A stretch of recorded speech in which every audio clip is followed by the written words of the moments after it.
안녕하세요. 이번에 형법 강의를 맡게 된 이인규입니다.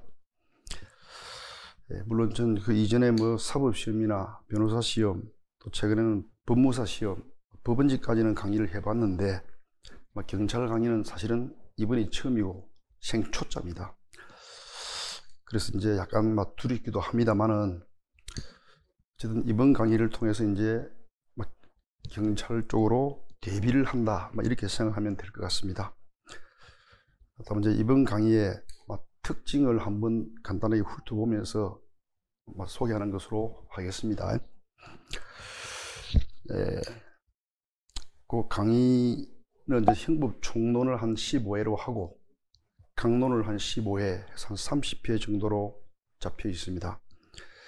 그리고 이제 경찰 강의의 특수성상 1년에 2수나 3수나 이렇게 반복할 수가 없기 때문에 강의 하나를 통해서 기본 강의부터 심화 강의까지 다 막 나가는 이런 방식으로 강의를 진행할 것 같습니다. 첫 시간은 아무래도 형법을 처음 보는 분도 계시니까 형법 총론의 전체적인 모습을 간단히 한번 그려보는, 개관해보는 그런 기회가 잠깐 아마 가질 것 같습니다. 그리고 이제 강의 방법은 우선 오전 강의 같은 경우 기본 강의인데 아무래도 강사 주도형으로 일방적으로 강의를 진행할 수밖에 없습니다. 다만 강의를 함에 있어서는 또 처음 보는 분도 계시니까 반드시 먼저 교과서를 먼저 읽거나 아니면 설명을 한 뒤에 그 설명한 부분이 교과서에 어디에 있다 하는 걸 반드시 확인하는 이런 과정을 거칩니다. 그래서 처음 보는 분들도 어디쯤에 지금 강의가 진행되고 있는지 이걸 아주 손쉽게 알아볼 수 있도록 이렇게 하도록 하겠습니다. 그다음에 오후 강의 같은 경우는 오전에 진행한 범위 내에서 기출 지문을 통하여 오전 강의를 통해서 내가 얼마만큼 이해를 했는지 그 이해도를 확인하는 그런 기회가 될 것 같습니다. 경찰 시험 기출 지문만 있는 게 아니라 우리나라의 가장 대표적인 시험이라 할 수 있는 옛날 사법 시험이나 변호사 시험 이외에도 몇 가지 시험 기출 지문들이 다 망라되어 있습니다. 그래서 이제 그 오전의 기본 강의와 오후의 확인 학습 강의 이 두 가지를 앞으로 지금부터 한 달, 한 열흘 정도 이렇게 진행하고 그걸 아마 공부를 하게 되면 아마 형법이라는 것이 그렇게 어려운 과목이 아니다 하는 것을 알 수가 있을 것이고, 이제는 형법이 자신 있다. 그래서 아마 그 눈앞에서 이제 합격이 어른거리는 그 정도의 수준까지는 아마 도달할 수 있을 것으로 생각이 됩니다. 그러면 이제 본 강의의 특징, 이걸 한 몇 가지로 요약해서 간단하게 한번 살펴보겠습니다.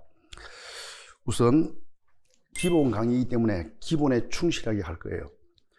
그렇지만 강의는 한 번뿐이고 나중에 심화 강의 기회가 없기 때문에 기본을 좀 넘어서 갖고 플러스 알파까지 우리가 동시에 학습해야 됩니다. 그 점에서 때로는 판례를 단순히 보고 마는 게 아니라 왜 이런 판례가 나오는가 하는 것까지 때로는 설명을 해야 될 필요가 있습니다.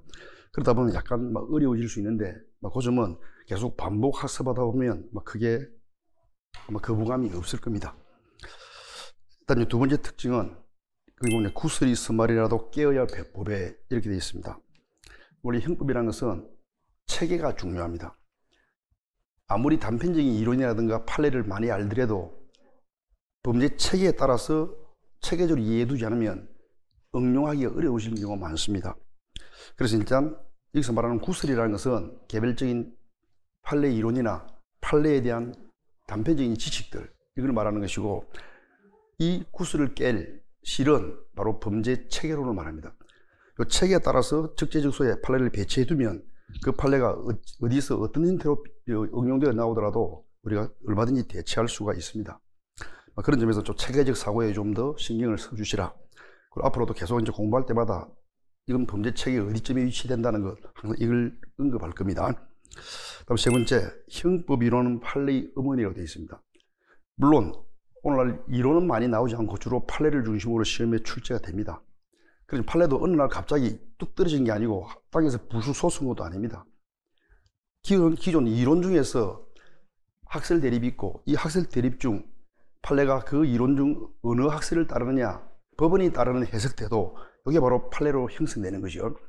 그러니까 판례도 기본적인 이론만 이해하고 있으면 그 판례를 쉽게 우리가 이해할 수가 있습니다.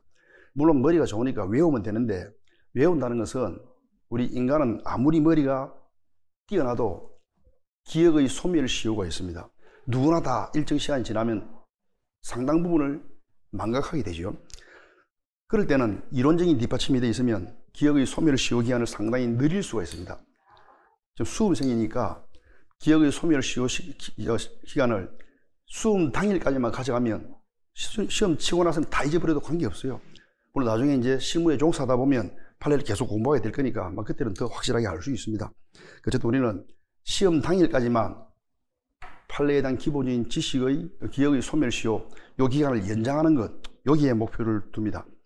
그렇다면 판례를 단순히 외우기보다는 어떤 이론적 근거에 이런 판례가 나오는가 이해를 해두면 외우기도 쉽다, 이런 이야기가 되겠습니다. 그 다음 네 번째, 이제 공부함에 있어서는 우선 예습을 먼저 해라. 대부분의 경우가 시간이 없다 해서 예습을 안 하는 경우가 있습니다.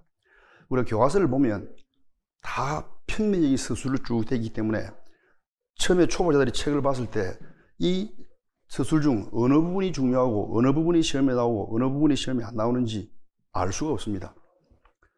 그럼 이제 예습이란 것은 이 교과서의 평면적인 서술을 자기 나름대로 입체적으로 한번 이해를 해보는 거죠. 이해를 해보고는 이런 내용이구나 하고 일단 그림을 그립니다.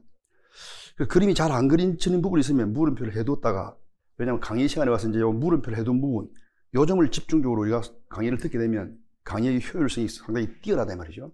왜냐하면 하루에 4시간 동안 계속 집중할 수가 없는 거다. 내가 아는 부분이 나오면 그때는 잠깐 다른 생각도 좀 하고, 그렇지만 내가 모르는 부분에서 내가 요 부분은 완전히 집중해서 이제 강의를 듣는 거죠. 들었는데 잘 모르겠다. 그럼 나중에 이제 질문을 해야 되는 것이고, 또 이제 내가 분명히 이걸 이해가 안 돼서 표시를 했는데 강의 시간에도 슬그머니 넘어가더라. 그럴 때는 마지막에 나온 것처럼 무조건 질문을 해야 됩니다.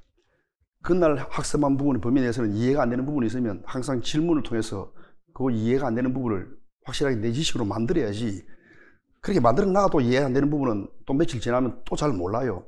한번 확실하게 알아둔 것과 계속 모르고 넘어간 거는 나중에 엄청난 차이가 있습니다. 그래서 반드시 예습을 반드시 해둘 것. 그 다음에 이제 강의를 들으면서 방금 봤던 것처럼 예습할 때 내가 잘 모르던 부분, 표시된 부분, 이 부분을 집중적으로 들으면서 나중에 이제 끝난 뒤에는 확인학습. 역시 확인학습도 내가 수업 시간을 통해서라든가 예습을 통해서 이해한 부분, 이게 이제 확실히 이해되느냐. 왜냐하면은 문제 기출 지문을 가지고 이제 우리가 공부를 하는 것이 확인학습인데, 요 기출 지문은 교과서의 평면적인 서술 중에서도 시험에 출제된 지문만 똑 떼 나와 갖고 이걸 배치하는 것이기 때문에, 따라서 교과서보다는 상당히 입체적인 서술입니다. 입체적이기 때문에 교과서를 읽는 것보다는 훨씬 이해도가 빠릅니다. 그런 점에서 반드시 이제 확인학습을 거치고 끝난 뒤에는 또다시 한 번 더 복습을 하는 겁니다. 그래야만 한 번 강의를 들을 때 예습 한 번, 수강 강의 들을 때 한 번, 확인학습 과정 한 번, 또 집에서 복습하는 과정 한 번, 4회도 가는 이런 효과가 있는 거죠. 이런 효과를 일단 노리라 하는 게 이제 제 주장입니다. 그 다음에 이제 다섯 번째는 기출 지문을 무조건 정보해야 되죠. 시험을 공부하는 사람이 내가 공부하는 시험에 어떤 판례가 어떤 형태의 지문으로 출제되느냐, 이걸 분석해 두지 않으면 아무 의미가 없습니다. 모든 판례가 다 중요하다 하면 시험에 따라서 그 중요한 판례의 중요성을 좀 달리 보는 경우가 있습니다. 그래서 예를 들어서 이제 어떤 특정 판례는 그 시험에서 거의 매년 나오는 판례가 있고, 또는 한 1년 걸려서 계속 나오는 판례들이 있습니다. 그런 판례들은 무조건 공부를 해둬야 되죠. 그걸 놓친다는 것은 결국 합격이 불가능합니다. 그런 점에서 기출 지문은 무조건 정보해야 된다. 기출 문제는 아무리 강조해도 지나치지 않습니다. 기출 지문을 모르고 합격을 하겠다는 것은 마치 아무런 준비 없이 물에 뛰어드는 어린아이와 같습니다. 마치 익사 위험이 있듯이 마찬가지로 시험 공부를 아무리 해본들 별 실효성이 없고 점수가 오르지도 않습니다. 어쨌든 기출 지문을 보면서 이 판례에서 자주 시험에 나오는구나. 그럼 이 판례는 내가 앞으로 어떤 형태로 응용돼 나오더라도 알 수 있도록 판례 요지부터 판례의 사실관계, 결론까지 완벽하게 이해해둘 필요가 있습니다. 예, 그다음 이제 마지막으로 이제 당부사항이라고 해놨는데 이것은 이제 실강 중심, 실강 수강생들을 중심으로 한 것입니다만은 어쨌든 제 경험상 질문을 하라 해도 질문을 안 하는 경우가 상당히 많습니다.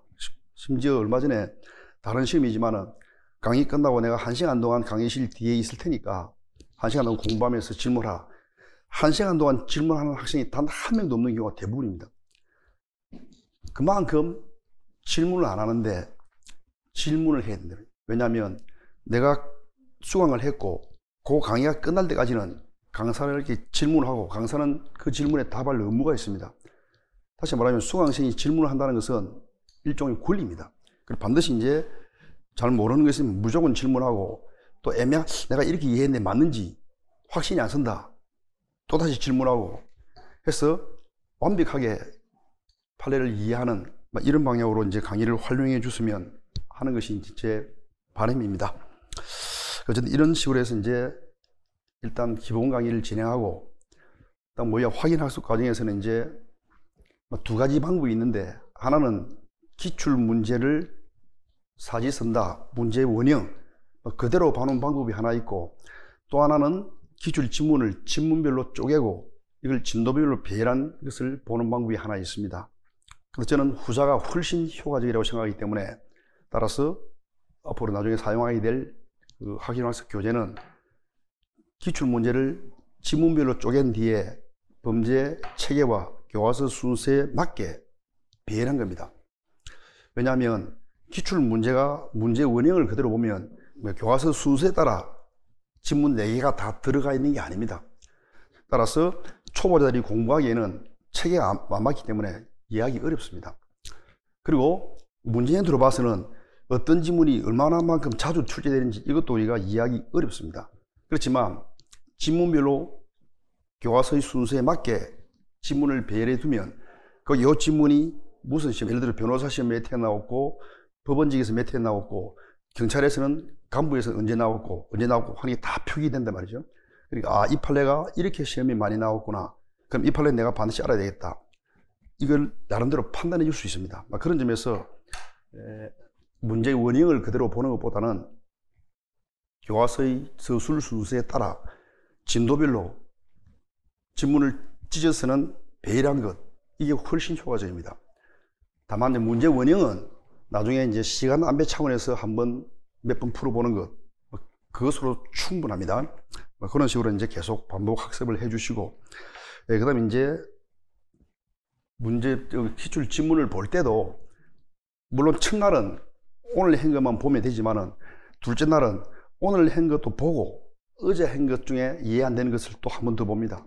그럼 셋째 날은 처음부터 셋째 날까지, 넷째 날은 또 처음부터 넷째 날까지 이런 식으로 나가다 보면 앞부분은 거의 30회 정도 반복해서 학습하는 결과가 되죠.